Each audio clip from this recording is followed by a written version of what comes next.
오늘은 약한 믿음도 믿음이다. 무시하지 말라. 약한 믿음도 믿음이다. 무시하지 말라라는 제목으로 하나님 말씀 증거하도록 하겠습니다. 히브리서 11장은 우리가 잘 아는 것과 마찬가지로 믿음장 이렇게 얘기합니다. 주로 믿음 있는 사람들의 개인적인 믿음을 쭉 나열하고 있습니다.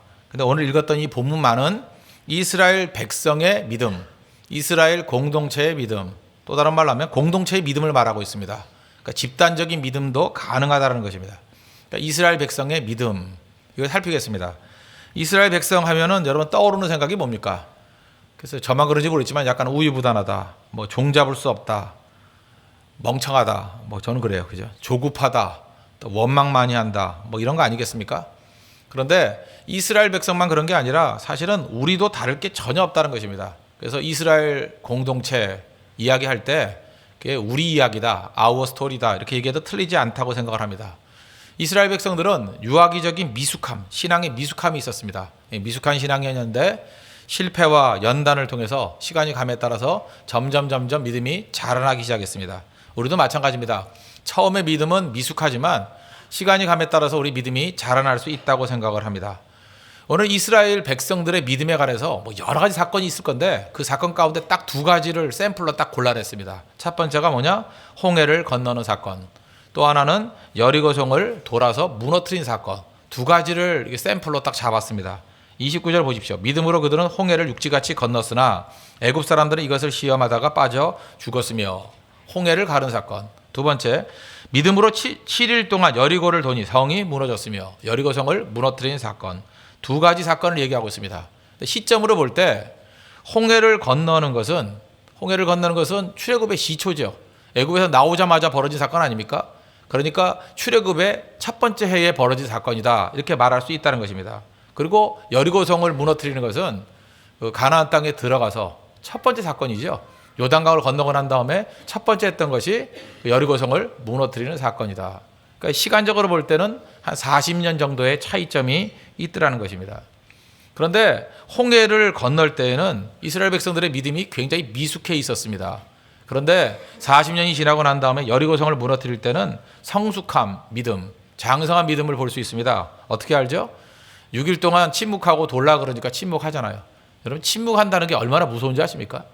교회도 마찬가지입니다. 성숙한 교회 그러면 예배 시간에 어떻게 집중됨이 있습니다. 침묵하고 조용히 집중할 수 있다는 거. 이거 능력이죠. 성숙하지 못할 때 어떻습니까? 난장판이 돼버립니다. 예배인지 뭐 이제 질서도 없고. 그런데 여리고성을 돌 때 이스라엘 백성들의 모습은 분명히 질서가 있었죠. 말씀 하라는 대로 하잖아요. 그 제사장의 양강나파 소리만 들리면서 침묵하잖아요. 그러니까 하나님 말씀대로 순종하며 가는 모습들이 있더라는 것입니다. 그러니까 이 성숙한 믿음이 있더라는 거예요.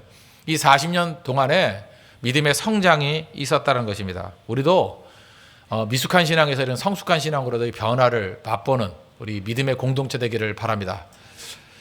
첫 번째 우리가 살필 건 이겁니다. 믿음은 미숙해도 믿음이라는 거예요. 오늘 제목과 마찬가지로 약한 믿음도 믿음이다. 무시해서는 안 된다는 것입니다.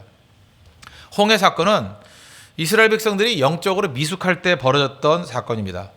출애굽이 어떻게 됐죠? 10가지 재앙으로 인해서 바로와 애굽 백성이 항복하고 이스라엘 백성들을 해방시킨 거죠. 그러니까 애굽을 더 잊지 못하도록 하나님께서 이렇게 재앙을 내린 거 아닙니까? 강계, 이파수, 도구, 황감장 10가지 재앙. 그래서 완전히 무너뜨려 버렸습니다. 이스라엘 백성들은 노예에서 하나님의 능력으로 말미암아 해방이 되었습니다. 이거 잘 보세요. 출애굽의 능력이 자기 자신의 능력이 아니죠. 100% 원인이 누구에게 있습니까? 하나님께 있죠. 이걸 은혜라고 합니다. 은혜. 우리도 마찬가지입니다. 우리가 죄의 세력으로부터 벗어나는 것이 내 힘이 아닙니다. 하나님의 은혜로 된다는 거예요. 그래서 은혜 받은 백성들의 특징이 무엇입니까? 승리의 함성, 승리의 축제를 벌입니다. 그래서 출애굽기 15장 같은 데 보십시오. 노래 부르면서 모세의 노래가 나오고 비리암의 노래가 나오고 최초의 막 노래와 찬송이 울려 퍼지지 않습니까? 근데 묘한 게 그거예요.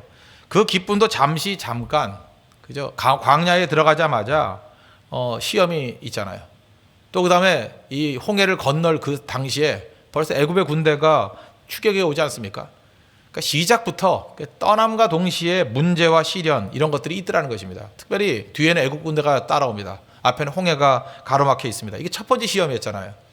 이럴 때 진퇴양난이죠. 앞으로 가면 빠져 죽고 뒤로 가면은 칼에 맞아 죽고. 그때 길이 없지 않습니까? 대한부재의 상황 아닙니까? 그때 하나님께서 이스라엘 백성들에게 보여준 게 무엇입니까? 모세가 지팡이를 들면 바다가 갈라진다는 거. 그때 그걸 믿고 따랐다는 것입니다. 근데 이거 잘 보면 이건 믿음도 아니죠. 한번 생각해 보십시오. 여러분 이런 걸 믿음이라 그러면 이거 뭐 안 믿을 사람 누가 있어요? 아니, 앞에는 홍해고 뒤에는 애국 군대인데 뭐 모세의 지팡이를 들고 따르라, 그거 믿어라. 그거 외엔 답이 없잖아요. 죽는 거 빼놓고는. 하나님께서 우리에게 처음에 믿음을 주실 때는 그런 식의 믿음도 주신다는 것입니다. 그거 외엔 답이 없는 거. 그냥 어떻게 보면은 그냥 자기도 모르게 얼떨결에 간 거. 그거를 너는 얼떨결에 갔다 그렇게 말씀하지 아니하시고 그걸 믿음이라고 인정해 주신다는 거. 얼마나 고맙습니까? 하나님께서 우리의 믿음을 훈련시키는 그런 과정들이 분명히 있더라는 것입니다. 뭐 옛날에 농담같이 그런 얘기 들어봤죠. 어떤 사람이 물에 빠져서 허우적대고 있는데 멋지게 들어가서 다이빙 해가지고 그 사람 건져내더라고. 그래서 훌륭하다 그랬더니 나중에 와서 그러잖아요. 누가 나 밀었어 그러는 거, 그죠? 뭐 구해주려고 구해준 게 아니고 누가 밀어가지고 빠진 바람에 얼떨결에 구해갖고 오는 뭐 그런 거 있지 않습니까? 옛날에 그 영심이라는 만화 보셨습니까? 모르세요 그거? 가만히 있다가 뭐 영심이 만화 딴 걸로 합시다. 그냥 가만히 있다가 그저 이렇게 두리번 하다가 누가 슛을 쐈는데 자기 머리 맞고 골이 돼버렸어요. 결승골이 돼버렸어요. 자기가 한 일이 있어요 없어요? 없죠. 자기는 두리번거리밖에 없습니다. 공이 와서 맞아가지고 들어갔다고요. 한 번 그런 사람 있죠. 제가 그 인터넷에서 그 영상 가운데 유튜브에서 제일 웃기는 영상 중에 하나가 뭐냐면 자기가 찬 공이 자기 얼굴 맞고 들어간 거예요. 그거 보셨어요? 그 안 보셨습니까? 저는 울적할 때 맨날 그런 것만 쳐다보고 있는데, 그죠?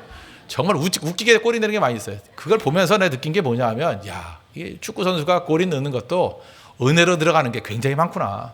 그래서 제가 이름을 바꿔놨어요. 은혜의 골인. 100골도 넘어요, 그런 게. 그런 거 계속 보고 있다 보면, 그죠? 우리가 배울 게 되게 많더라고요.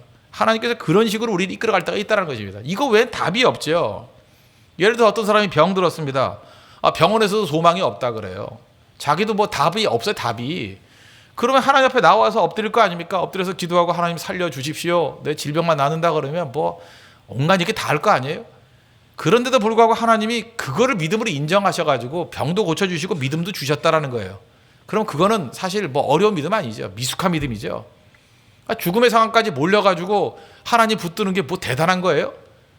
근데 그 미숙한 믿음도 믿음이라니까요.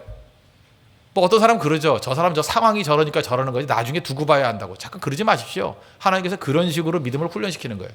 탕자도 보십시오. 탕자가 주연명에도 주는 자가 없어가지고 굶주리고 있을 때 아버지께 돌아왔다. 그래 굶어 죽을래니까 돌아오는 거지. 그렇게 무시할 수 있습니까? 아니죠. 성경은 그것도 귀중한 믿음이라고 얘기하잖아요. 아버지께로 돌아가는 거. 우리도 마찬가지라는 것입니다. 연약한 가운데 하나님께서 우리를 믿음 주시려고 환경으로 이끌어가고 설득하시기도 하고 우리가 주변 사람 제3자가 볼 때 저게 무슨 믿음이야. 그럴 만한 미숙한 믿음이 있다 할지라도 그걸 믿음으로 인정해 주신다는 것입니다. 사실 보세요. 홍해가 갈라진 거. 다시 29절 한번 보세요. 믿음으로 그들은 홍해를 육지같이 건넜으나. 이거 웃기지 않아요? 믿음으로 뭘 건넜어요. 그냥 그 모세의 믿음이라 그러면 이해가 되죠. 모세가 믿음 가지고 홍해를 갈라놓으니까 지들이 걸어갔지. 그렇지 않아요? 걷는 것도 믿음이에요? 여러분 지금부터 우리 상수역까지 걸어갑시다 그랬더니 걸어갔더니 믿음의 사람들 그럼 황당하잖아요. 그죠? 뭘 믿음은.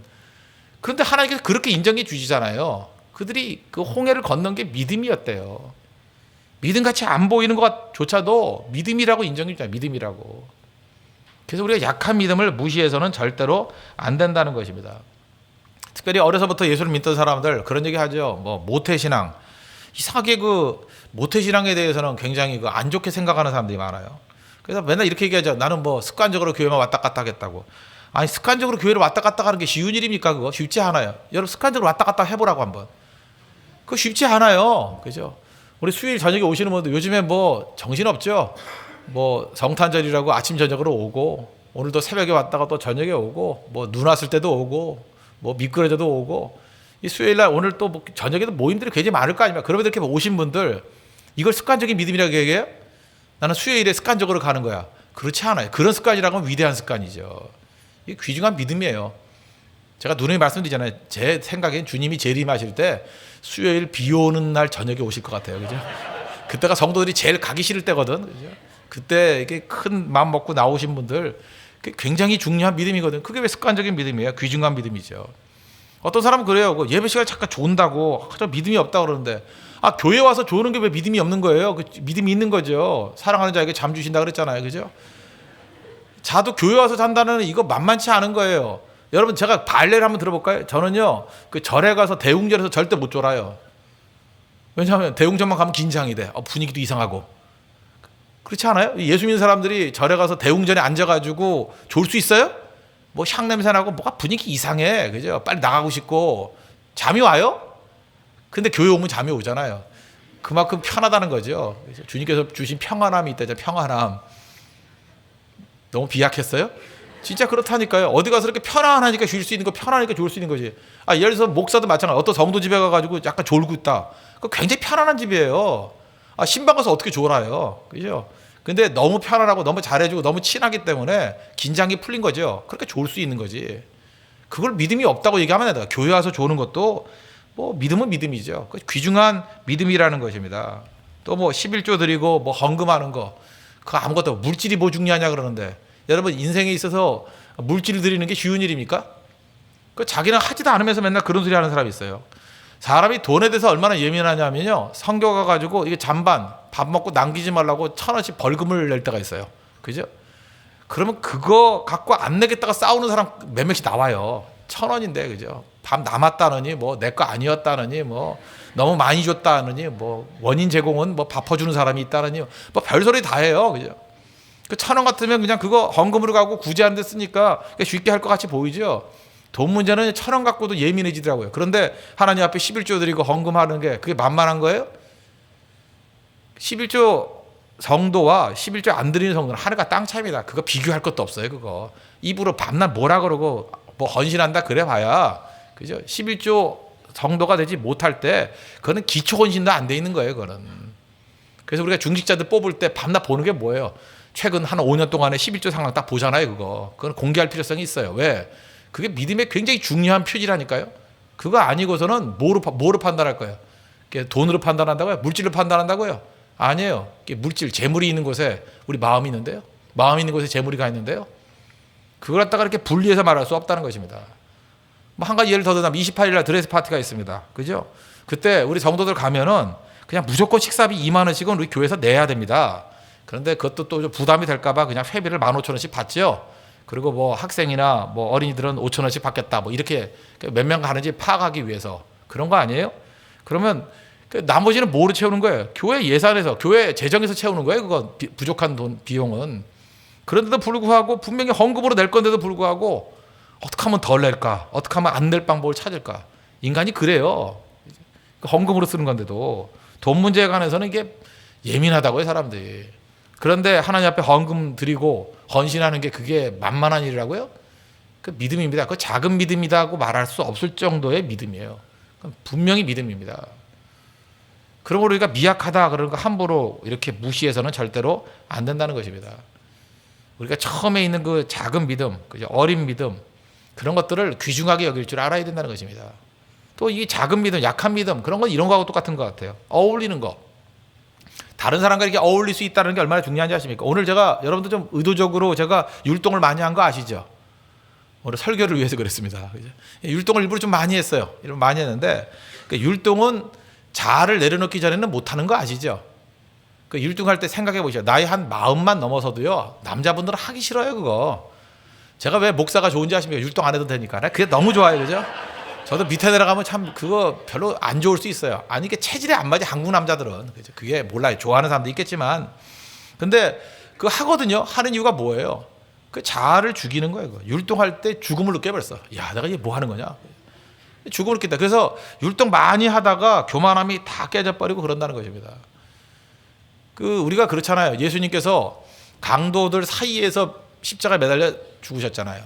그것만 해도 낮아진 거죠. 예수님이 강도 부류와 동일시했다는 거 아니에요. 예수님이 죄인들과 식사를 했다는 게 뭐예요? 그게 낮아진 거 아니에요? 내가 죄인들과 동일 레벨에서 살겠다 그 얘기 아니에요? 우리가 하나님의 일을 하면서도 우리는 그래요. 특별히 봉사할 때만 낮아질 거야. 그래서 막 광고해요. 나 여기 섬기러 온 거야. 그래서 막 자랑해요. 내가 뭐 회사 사장임에도 불구하고 주차 봉사를 해. 내가 뭐 회사에서 중진임에도 불구하고 뭐 구제사에 가가지고 내가 설거지를 하고 왔어. 뭐 이런 식으로 강조, 대비 효과죠. 내가 높음에도 불구하고 낮은 곳으로 갔다. 그런데요, 그런 건 오히려 쉬워요. 왜 쉬운지 알아요? 자기가 대비 효과로 뭔가 이렇게 얻는 게 있기 때문에. 그래서 진짜 겸손함이 뭔지 아십니까? 내 직업이 파출부예요. 나 원래 하던 일이 그 일이에요. 그런데 봉사 가서 그 일을 또 하는 거예요. 그래서 주변 사람들이 뭐라 그래요? 저 사람 맨날 하던 거 하는데 뭐가 힘들어요? 이런 식의 얘기 들을 때 열받지요. 못하겠다가 나오는 거라고. 그런데 그럼에도 불구하고 그 자리를 지킬 수 있는 그 겸손함이라고요. 그게 얼마나 겸손함인지 알아요? 우리 많은 사람들은요, 실제로 어울리지 못하는 이유가 뭐냐 하면 내가 저 사람과 어울려가지고 내가 어떤 평가를 받을까, 그거에 굉장히 예민해져 있는 거라고요. 그죠? 우리 바쁠 때 시간을 내서 뭐 하자 그러면 되게 좋아해요. 그런데 어떤 사람 그러죠. 넌 시간도 많으니까 성교가. 그럼 되게 듣기 싫어해요. 그죠? 어차피 백수가 뭐 이러면. 그럼에도 불구하고 그 소리를 듣고도 갈 수 있다. 맞아. 시간이 많이 남아서 얼마든지 섬길 수 있어. 그게 겸손함이라고요. 그게 작은 믿음인지 알아요? 큰 믿음이죠. 얼마나 큰 믿음인데요. 그게 귀중하다라는 것입니다. 그래서 사람들이 그래요. 자기 자신이 바쁘다고 잠깐만 얘기를 해요. 이유가 뭐냐? 자기 주가가 굉장히 높은 거라는 것을 증명하기 위해서. 그런데 내가 이거를 한다. 그럴 때가 참 많이 있다는 것입니다. 우리가 교제권에 안 들어오는 이유가 뭔지 아십니까? 교제권에 그 사람들을 보는 거예요. 예를 들어서 수준 높은 사람들, 자기가 볼 때 자기 지위보다 더 높은 평가를 받을 수 있는 그룹이라 그러면 잠깐만 갈라 그래요. 교회도 지금 사교짓 따라 돼버렸어요. 그래서 교회 멤버들이 얼마나 좋은 사람들인지, 얼마나 교제를 통해서 얻을 게 많은 것인지 은근히 그런 것들을 자랑해요. 그게 교만함 아닙니까? 오히려 내가 들어가가지고 나보다 못한 사람 속에 내가 들어가서 그 자리에 힘이 될 수 있고 섬겨줄 수 있다 그러면 거기 가야죠. 그런 식으로 얘기한다면 목사는 성도랑 교제하지 말아야죠. 그죠? 혼자 구름 위에 있으면 고고해 보이잖아. 안 그래요? 내려가서 만난다는 게 뭐예요? 그게 정육신 아닙니까? 예수님도 그러셨고 더 낮은 자리에, 더 비열한 자리에, 비참한 자리에 우리 그 성도에 그래야 된다는 거예요. 그래서 어울리는 영성, 그게 겸손한 영성입니다. 왜 바리새인들이 어울리지 못했는지 알아요? 교만함이 있기 때문에 그래요. 지금도 한번 곰곰이 생각해 보십시오. 내가 이상하게 사람들과 잘 어울리지를 못해. 숙기가 없어서 그래요? 곰곰이 한번 생각해 보시라니까요. 그 교만함 아니에요? 마음속에 교만이 깨지지 않으니까 어울리지 않는 거예요. 왜 그걸 알 수 있느냐? 우리 성도들 가운데 그런 얘기를 합니다. 뭐 한 3개월, 4개월 동안 이제 바깥에서 빙빙 돌다가 어느 순간에 깨져가지고 이제 교제권에 들어왔어요. 그때 처음 간증한 내용이 뭔지 알아요? 내가 처음에는 당신들이 우습게 보였다고. 그래서 내가 혼자서 고고 예배만 드리고 집에 가려고 그랬는데 뭐 어쩌다가 하나님이 계기로 만나가지고 내 자아가 깨지고 은혜 받아서 들어왔다. 되게 패턴이 그런 거예요. 거기서 할 수 있는 게 뭐예요? 교만했다는 거예요. 교만했다는 거. 어울리지 못한 건 교만하는 것입니다. 예수님은 어린 아이들과도 어울리잖아요. 예수님은 창기와도 어울리잖아요. 예수님은 죄인과도 어울리잖아요. 누구나하고나 어울릴 수 있는 거, 그게 겸손함이 될 수 있다는 것입니다. 그리고 많은 순간에 우리는 너무 교만해 있습니다. 고고해 있어요. 그래서 어울리지 못하다라는 거예요. 그래서 교제할 수 있는 거, 이 미숙한 믿음 같이 보이지만 그건 귀중한 믿음이라는 것입니다. 하나님 앞에서 우리가 이런 믿음의 출발이 있는 우리 하나님의 거룩한 백성 되기를 바랍니다. 바리새인의 영성 버려야 된다는 거예요. 예수님께서 마태복음 11장 19절 보니까 인자는 와서 먹고 마시며 말하기를 보라 먹기를 탐하고 포도주를 즐기는 사람이요 세리와 죄인의 친구로다 하니 지혜는 그 행한 일로 인하여 옳다함을 얻느니라. 바리새인들이 뭐라고 얘기합니까? 예수님이 죄인들과 어울리니까 포도주 탐하고 죄인들과 어울린다 막 비난했죠. 이유가 뭐예요? 자기들은 그럴 수 없기 때문에 그렇습니다.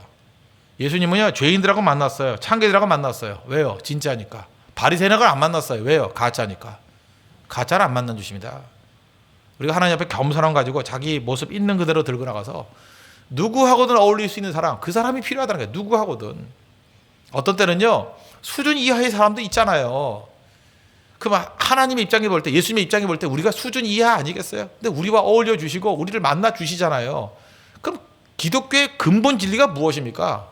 바로 그것부터 깨져야 된다는 거예요. 누구하든 어울릴 수 있습니다. 그래서 그리스도 안에서 벽이 다 깨졌다는 거 아니에요? 누구하고든. 오히려 하나님께 내게 주신 은사와 충만한 은혜가 교제에 방해가 된다 그러면 교만입니다. 그건 깨져야 될 거예요. 미숙한 믿음은 바로 그런 겁니다. 그렇죠? 누구나 어울릴 수 있는 거. 거기서부터 시작할 줄 알아야 된다는 것입니다. 그럴 때 우리 삶 가운데 하나님 주시는 풍성한 은혜가 넘쳐나게 될 것입니다. 이게 홍해를 건너는 믿음입니다. 미숙한 믿음, 그것도 믿음입니다. 약한 믿음, 믿음입니다. 무시하지 말고 그런 약한 믿음부터 씨앗들을 키워나갈 수 있는 우리 하나님의 거룩한 백성들 되길 바랍니다. 그 다음에 이제 여리고 성을 무너뜨리는 장성한 믿음이 됐다라는 거죠. 근데 오늘은 이걸 가운데를 놓고 보겠습니다. 30절을 보십시오. 30절. 믿음으로 7일 동안 여리고를 도니 성이 무너졌으며. 이 여리고 성을 덜 때는 굉장히 성숙한 믿음이었습니다. 그죠? 그 6일 동안 침묵하면서 제사장의 양강마팔 소리만 듣는 것을 듣고 돌잖아요. 순종하잖아요.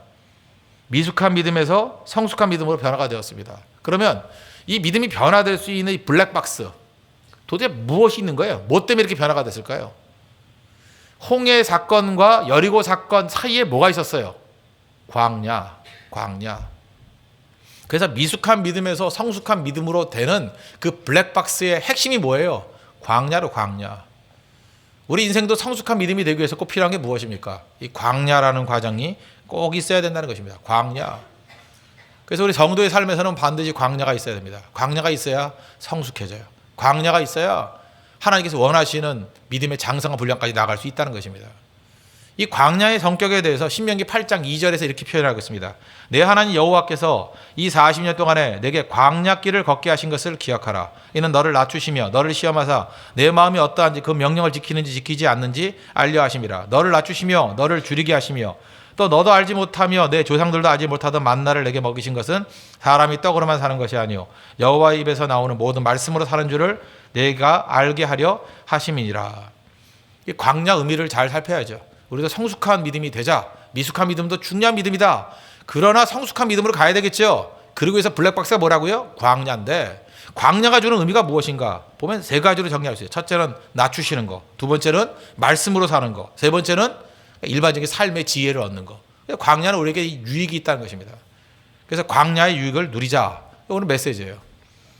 첫 번째는 광야는 낮추시는 거죠. 8장 2절, 신명기 8장 2절 보니까 광야길을 걷게 하신 것을 기억하라. 이유가 뭐예요? 이는 너를 낮추시며.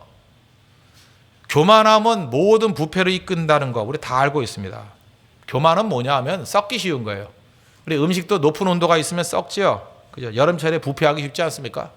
그런데 이렇게 낮아지면 그죠? 온도도 낮아지는 거예요. 낮아지면 냉장고 같은 모습이죠. 영적 냉장고 같은 모습. 안 상하죠? 그렇죠? 제가 어저께 그 삼각김밥을 배고파서 하나 먹었는데 날짜를 딱 보니까 어떻게 그런 걸 팔았어? 이틀이 지난 거더라고. 근데 이미 먹은 걸 어떻게? 이미 먹었어요. 뭐 토해낼 수도 없고. 그래서 제가 오늘 죽는지 사는지를 내가 실험해봤어요. 그랬더니 뭐 괜찮은 것 같아요. 그랬더니 주변에 지나가는 사람이 그러더라고요. 우리 형제들이. 목사님 겨울철엔 괜찮아요. 그러더라고요. 네가 먹어봐라. 그 말을 하고 싶었는데 그죠? 어쨌든 간에 이틀이 지났는데도 불구하고 여름철 같으면 아침에 한 거 저녁에도 쉬잖아요. 그죠? 근데 진짜 추워서 그런가 봐요. 이틀 지난 거인데도 불구하고 그거 버려야 되는 건데 아마 그 아르바이트생이 안 버렸는가 봐요. 어떻게 됐는지. 그걸 먹어가지고. 근데 이게 문제 없잖아요. 제가 그래서 느낀 게 그거였어요. 하나님, 저도 영적으로 이렇게 추운, 그저 이렇게 상하지 않는 이런 겸손한 인격을 주십시오. 겸손하면 신선해져요. 신선. 잘 썩지 않는다고요. 사람이 언제 썩습니까? 교만할 때 썩는다는 거예요. 제가 몇 년 전에 그런 뭐 강의를 많이 했죠. 그 리더십에 관한 거. 한동안 우리 한국교회 리더십, 스피리추얼 리더십에 대해서 굉장히 유행했던 적이 있습니다. 그래서 제가 리더십을 참 좋아했거든요. 리더십에 관한 책들을 다 읽었는데 뭐 기독교에서 나온 책이 뭐 몇 권 되겠습니까? 그냥 나오는 대로 읽어도 제 읽는 속도가 더 빠르더라고요. 나중에 읽을 게 없더라고요. 또 읽어봐야 뭐 그 책이 그 책이고 서로 간에 이렇게 인용하고 막 해가지고 뭐 신선한 내용이 없더라고요. 그런데 리더십에 대한 욕망이 있어가지고 뭐 좋은 거 없을까? 그래서 제가 서점 가서 한번 물어봤더니 거기서 그 어떤 교수님쯤 되시는 분 같아요. 그분이 그러더라고요. 아, 리더십하고 똑같은 게 병법 아니냐고. 병법. 전쟁할 때 쓰는 병법. 병법서를 읽으라 그러더라고요. 이제 국방대학원에 아닌 노 무슨 교수님이에요. 노희천 교수님인가 뭐 하여튼 그런 교수님이에요. 그죠? 그 교수님이 그 말씀 해주시더라고요. 근데 그때부터 제가 병법서를 읽기 시작했어요. 서양의 병법서, 동양의 병법서. 특별히 이제 익숙하니까 중국의 병법서를 많이 읽었죠. 리더십 대용으로. 보니까 리더십이나 병법이나 뭐 똑같더라고요. 그죠? 그 내용이 그 내용이고. 그래서 제가 그 중국의 병법서 진짜 많이 읽었습니다. 굉장히 많이 읽었는데 뭐 우리가 유명한 뭐 손자병법부터 시작해가지고 오자부터 시작해서 뭐 이름도 잘 모르는 것들 다 모아놓은 거. 36개, 18자략 뭐 다 읽었어요. 이런 것도. 읽었더니 거기 보니까 내용이 요약하면 이거예요. 그죠? 최고의 병법이 뭔지 아십니까? 최고의 전략. 적을 교만하게 만드는 거예요. 그거예요. 적을 교만하게 만드는. 뭐 속이는 거 뭔지 알아요? 상대로 하여금 교만하게 만드는 거예요. 내가 약해 보이고. 그래서 막 기고만장하게. 그러면 승리할 수 있다는 거예요. 교만할 때가 제일 위험한 거죠. 생각해 보십시오. 병법에서 왜 적을 교만하게 만들까요? 적의 사기를 고양시키기 위해서, 적을 힐링하기 위해서 힐링 캠프예요? 상심하지 마 하면서 힐링해 주려고요? 아니에요. 병법은 정확히 알고 있어요. 교만할 때가 제일 약하다는 거. 그래서 교만하게 만드는 거예요. 적을 교만하게 만드는 거라고. 그럼 마귀도 병법을 쓴다 그러면 마귀들끼리 지기들끼리 모여가지고 하는 게 뭐예요? 어떻게든 성도들을 교만하게 만들자. 그때가 제일 약하니까. 그래서 우리 공격하게 만드는 거죠. 잊지 마십시오. 교만할 때가 제일 약한 거예요. 교만을 누가 원해요? 적이 원하는 거예요. 적이. 그래서 교만을 누가 만들어요? 적이 그렇게 만든다고요. 그러니까 마귀는 우리에게 오면 항상 교만할 것만 줘요. 교만하게 만들어 버린다고. 제일 교만한 게 뭐예요? 내 힘으로 살 수 있다는 거죠. 기도 안 하는 거. 그게 교만함 아니에요? 그때가 제일 약할 때라는 것입니다. 그럼 제일 강할 때가 언제예요? 겸손할 때. 어떤 사람이 겸손해가지고 나는 아이입니다. 나는 뭐 출입을 할지 모릅니다. 솔로몬이 그랬잖아요. 우리도 그런 모습이 있어요. 나는 아이래요. 출입할 줄도 모른대. 출입할 줄도 모른다가 뭐예요? 우리 식으로 하면 똥오줌도 못 가려요. 그 얘기예요. 그죠? 그런 어린아이라는 거예요. 내가 그렇게 어린아이라면 아무것도 못합니다. 하나님 도와주지 않으면 아무것도 못합니다. 이게 진심에서 나온 고백이라고. 그때가 제일 강했죠. 그러다가 교만해지니까 약해지잖아요. 솔로몬도. 그러므로 예배 시간이 뭔지 아시죠? 자아가 죽는 시간이에요. 주님 앞에 내 자신을 산제사로 드리는 거예요. 그죠? 완전히 죽여서 재물같이 주님께 드리는 겁니다. 야고보서 4장 8절을 보니까 더욱 큰 은혜를 주시나니 하나님이 일렀으되 교만한 자를 물리치시고, 하나님은 교만한 자를 물리치시고 겸손한 자에게 은혜를 주신다 하였느니라. 은혜가 필요하죠. 하나님이 주신 축복 아니에요? 은혜, 신약적인 표현이고 구약적인 표현이 뭐예요? 복의 복. 하나님 주시는 복. 신약에는 은혜, 원인이 하나님께 다 있잖아요. 누구에게 복이 임해요? 누구에게 축복이 임해요? 겸손한 자에게. 하나님이 축복하는 자는 무조건 이기죠. 인간의 힘 갖고 상대가 안 되죠. 하나님이 이기게 하시는 게 복 아니에요. 하나님이 이기게 하시죠. 재물업을 얻을 능도 주신다 그랬잖아요. 신명기 8장 같은 데 보면. 그러니까 하나님이 복 주시면 재물도 임하는 거예요. 능력도 임하는 거. 다 임하는 거라고요. 그러니까 복 임한 사람에게 못 당해요. 은혜 임한 사람 못 당한다고. 세상에서 제일 강한 사람이 누구예요? 겸손한 사람이에요. 겸손한 사람. 누구도 당할 수 없다는 것입니다. 광야에서 뭘 배워요? 낮추는 걸 배워요. 그래서 하나님의 복 받고 하나님의 은혜를 받을 수 있는 그릇을 만드는 거예요. 낮아지는 거. 여러분 이상하게 옛날보다 평상시보다 좀 낮아지신 분들이 있죠. 여러 가지 부분에 있어서 자랑거리가 사라지고 뭔가 이렇게 초라해 보이고 자꾸만 나를 갖다 이렇게 무게중심 낮추시는 이유. 그때 하나님만 잘 붙들면요. 하나님이 그 그릇을 크게 만드는 거예요.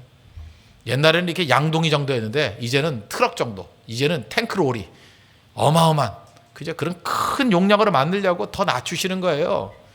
하나님이 낮추시기 이전에 부어주는 거 봤습니까? 없어요 전혀. 그래서 잠깐 낮추실 때 낮아지십시오. 잠깐 안 낮아지려고 발버둥 치지 말고. 주님이 낮추실 때가 있어요. 그때 낮아져야 돼요. 광야는 낮추시는 겁니다. 그릇 만드는 시간. 광야의 축복입니다. 그게 성숙이라는 거예요. 오늘도 예배드리는 성도들 가운데 이런 낮아짐의 축복이 임하는 하나님의 백성 되기를 바랍니다. 또 한 가지 광야가 우리에게 주는 내용이 뭐예요? 광야는 말씀으로 사는 것을 배운다는 거예요. 말씀으로. 그래서 광야에서 사람이 떡으로만 사는 것이 아니라 하나님의 입에서 나오는 말씀으로 산다. 만나로 먹여주셨다는 거죠. 하나님이 주시는 말씀이 우리 삶 가운데 정말로 중요하다. 그래서 인생에서 뭐 먹고 사는 문제보다 더 중요한 게 뭐예요? 말씀.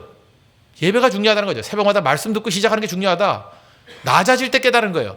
정신없이 바빠가지고 너무 바빠가지고 새벽기도 못 나가 이런 사람들은 그냥 말씀의 중요성을 몰라요. 말씀 안 들어도 잘 되면 그걸로 끝나는 인생이라고. 근데 모든 걸 다 끊어버리고 말씀 외에는 소망이 없고 말씀 외에 내가 살 길이 없습니다. 그거 배우는 게 광야예요. 광야에는 말씀의 말씀. 만나 먹여준 게 새벽마다 말씀 먹는 거 훈련시킨 거거든요. 말씀이라고요. 또 광야에서 행진할 때 제일 중요한 게 뭐가 있었어요? 언약궤가 있었죠. 말씀이 우리 행동의 중심이야. 그걸 보여주는 거라고요. 그래서 광야라는 단어, 광야, 히브리어 이거 하나 외워두세요. 혹시 여러분들 뭐 카페나 이런 거 만들 때 광야 카페 이것도 멋있잖아요. 안 멋있었습니까? 광야면 이상하게 추울 것 같나? 광야 카페나 좋을 것 같은데. 광야란 그 히브리어 단어가 미드바르예요. 미드바르. 히브리어 요즘에 뭐 평신도들도 배우다 인터넷으로.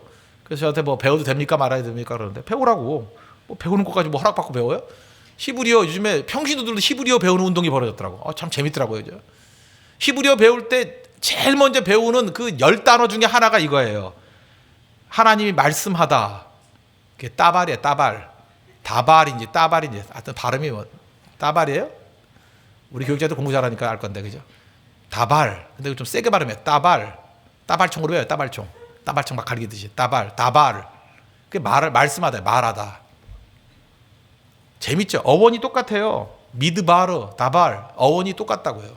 그러니까 광야는 어떤 곳이에요? 광야는 조용한 곳이 아니에요. 광야는 말씀하는 곳이에요. 누가요? 하나님이. 광야는 하나님이 왕성하게 말씀하시는 곳이에요. 그래서 광야를 고통으로 친다 그러면 여기서 인용해가지고 C.S. 루이스는 뭐라 그랬어요? 고통은 하나님의 확성기라고. 또 다른 말은 뭐예요? 광야는 하나님의 음성이 크게 들리는 곳이다. 이제 해석이 됐죠? 광야에서 하나님 말씀이 들려요. 광야에서 하나님 말씀이 왕성하게 들린다고요. 광야는 볼 게 없잖아요. 뭘 볼 거예요? 듣는 소리도 없어요. 그러니까 오로지 하나님의 음성만 들리는 곳이 광야예요. 왜 우리를 광야로 보냈어요? 하나님 말씀 빼놓고 나머지 소음을 사라지게 만들려고. 오로지 하나님 말씀만 듣게 하려고. 미드바르, 다발, 어원이 똑같다니까요. 광야는 광야, 미드바르는 다발, 말씀이 있는 곳이에요. 말씀하는 곳이에요. 그래서 광야 생활을 통해서 하나님의 음성을 들을 줄 아는 우리 믿음의 종 되기를 바랍니다. 하나님 말씀을 들을 때 우리가 해야 될 일은 뭐예요? 침묵이에요. 입 다물고 하나님 말씀 듣는 거예요. 주님 말씀하십시오. 종이 듣겠나이다. 말씀하십시오. 종이 듣겠나이다. 이 자세예요. 사무엘의 자세, 마리아의 자세. 주의 종이 듣겠나이다. 말씀하옵소서. 듣겠나이다. 듣다라는 게 뭐예요? 사무엘이 뭐냐? 하나님을 듣다예요. 하무엘, 샤마엘, 그죠? 이게 듣다라는 거예요. 듣다라는 거. 잠깐만 듣는 거예요. 언제 그걸 배워요? 광야에서 배운다고. 우리 인생 가운데, 그죠? 이 광야 생활을 통해서 하나님의 음성을 듣는 그 깊은 능력을 체험해야 된다는 것입니다. 그래서 들을 수 있는 능력이 얼마나 중요한 건데요. 들을 수 있으면 그 다음부터 말할 수 있는 거예요. 우리 외국어 배울 때 다 알죠? 우리가 들리니까 말하는 거 아니에요. 영어가 안 되는 이유가 뭐예요? 샬라샬라로 들리니까 안 되죠. 그죠? 어느 순간이니까 들려요. 왜 들리면 말이 쉬운지 알아요? 생각해 보세요. 선생님 어디를 가십니까? 그러잖아요. 그 뭐 어디를 가십니까? 나 어디를 가는데요. 그 상당히 말한 거 한 반은 받아가지고 그대로 말할 수 있잖아요. 들리면요, 들린 걸 가지고 그냥 받아치기만 하면 말이 되는 거예요. 그러니까 들리면 말은 할 수 있는 거예요. 근데 안 들리니까 말을 못 하는 거지. 한국말도 그래요. 이렇게 한국말이 들리면은 들리는 거에 한 반쯤 인용하고 자기가 하고 싶은 단어 몇 개 바꾸면 돼. 그 말이 되는 거라고요. 하나님 말씀을 들으면요, 비로소 하나님 말씀을 인용해가지고 내 말로 슬쩍 바꾸면 돼요. 그래서 하나님 말씀이 내 속에 녹아 들어가는 거라고. 광야가 그런 것이에요. 들리는 것이에요. 안 들리니까 신앙생활이 안 되는 거죠. 믿음은 어디서 나요? 들음에서. 하나님 말씀이 들린다고요. 듣는 게 중요하잖아요. 믿음이 정말 세상을 이기는 힘이 이것이니 우리의 믿음이라 그랬잖아요. 믿음이 중요한데 믿음은 들림에서 온다 그러잖아요. 잘 들리는 곳이 어디예요? 광야죠. 그래서 광야는 좋은 학교죠. 광야만큼 좋은 학교가 있어요. 잘 들리는 곳이니까. 그래서 말씀이 우리 삶의 중심입니다. 이걸 보여주는 것이 광야라는 것입니다. 그래서 광야 훈련을 받고 난 다음에 여리고성 돌 때 하나님의 명령이 뭐예요? 침묵하라. 침묵이 가능해요.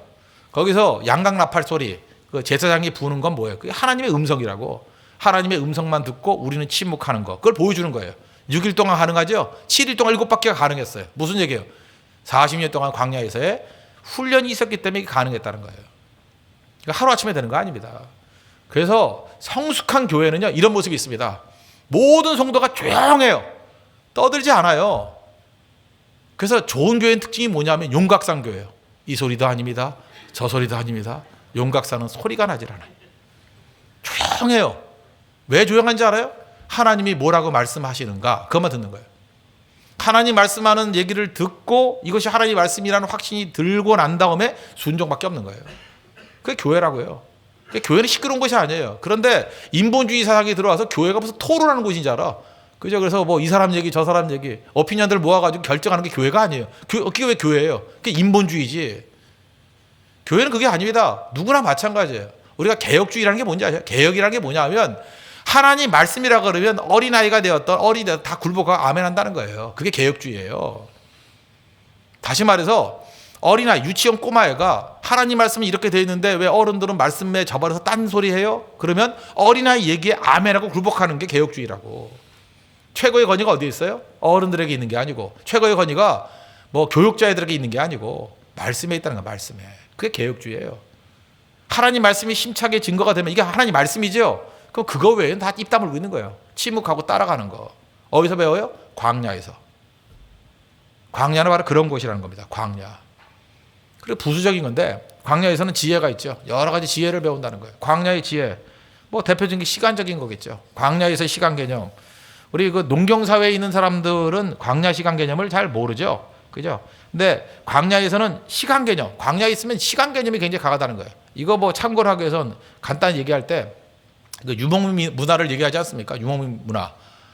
몽골에 갔던 분들 가운데 그런 옛날에 그 김종래 씨가 썼던 책 있죠. 유목민 이야기. 그분은 저하고도 이렇게 이메일로 주고받고 했던 경험도 있고 한데 하여튼 그 몽골에 대한 관심이 많았던 분이에요. 그죠? 많았던 분인데 그 중에 뭐 예를 하나 든다면 시간 개념이 얼마나 다른지. 우리 농경 사회는 공간 개념인데 유목, 광야에선 시간 개념으로 친다는 거예요. 그러니까 예를 들어서 개가 있으면 무서운 개가 있어요. 우리 농경 사회는 어떻게 하죠? 말뚝 박아놓고 묶어버리죠. 공간을 제약하잖아요. 그래서 개가 어디 못 떠나게 공간을 제약해요. 그런데 이 광야라는 개념에서는 시간적인 개념이에요. 무서운 개가 있으면 어떻게 해요? 개를 잡아다가 앞발을 이렇게 묶어버려요. 이게 관절을 묶어버려요.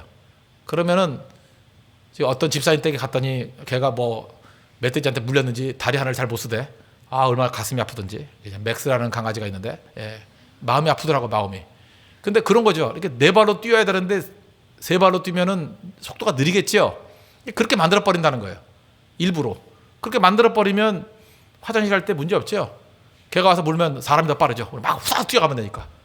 그렇잖아요. 그러니까 속도를 제약해 버리고 속도를. 그러고 난 다음에 그 어린애 꼬마애들 있잖아요. 그러니까 뭐 예에서 5살 미만인 애들.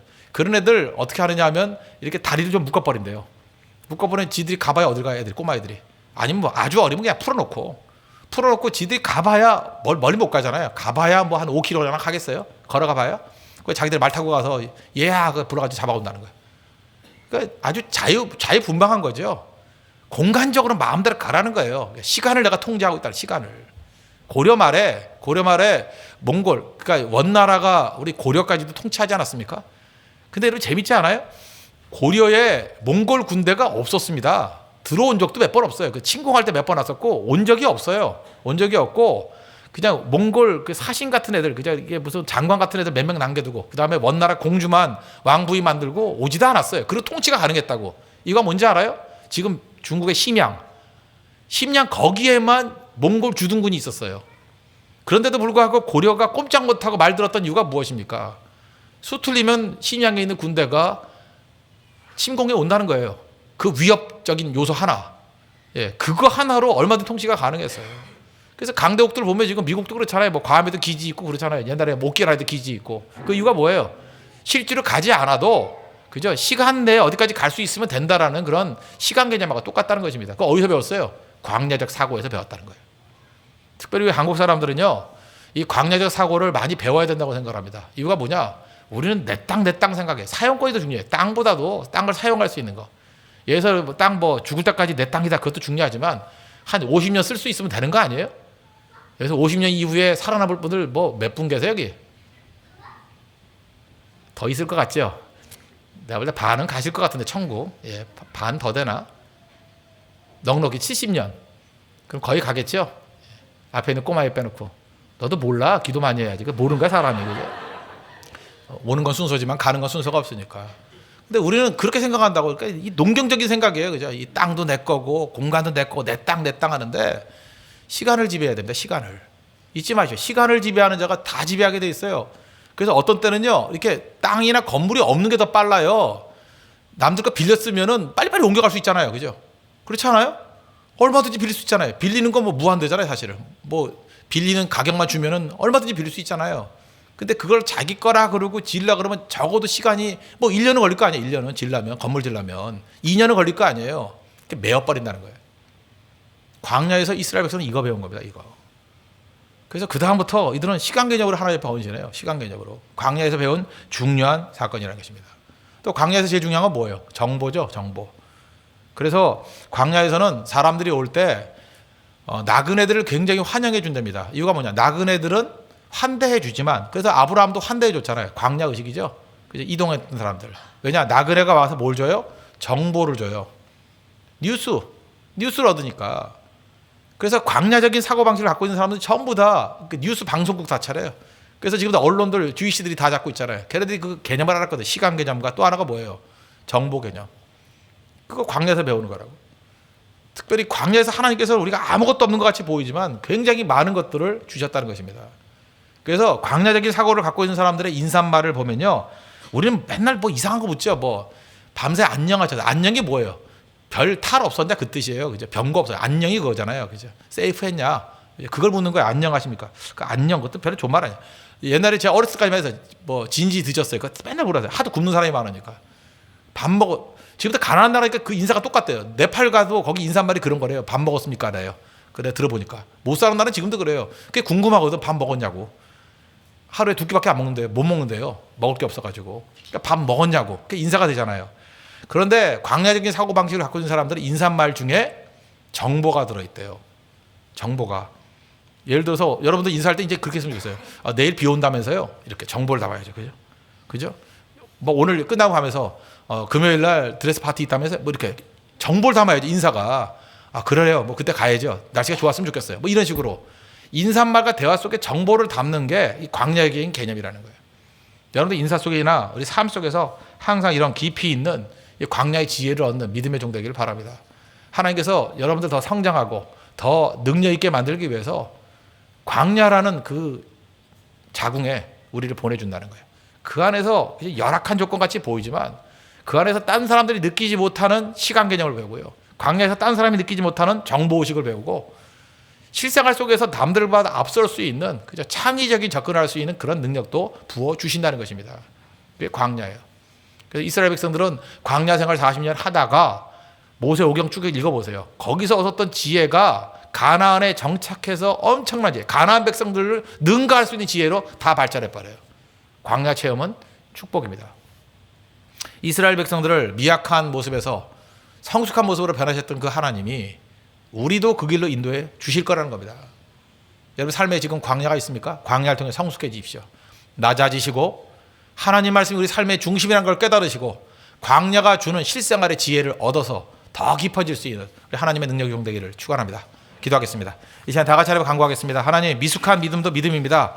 미숙한 믿음이라 할지라도 귀하게 여길 줄 알고 또 우리 주변에 있는 사람들 믿음을 신겨주고 믿음을 인정하고 믿음을 축하해 줄 줄 아는 하나님의 종 되게 해 주십시오. 그리고 광야 생활을 통해서 광야길을 통해서 낮아지고 하나님 말씀이 중요하고 또 실생활에 유익된 정보들을 얻을 수 있는 하나님 종 되게 해달라고 이 시간 다 같이 하나님 간구하도록 하겠습니다.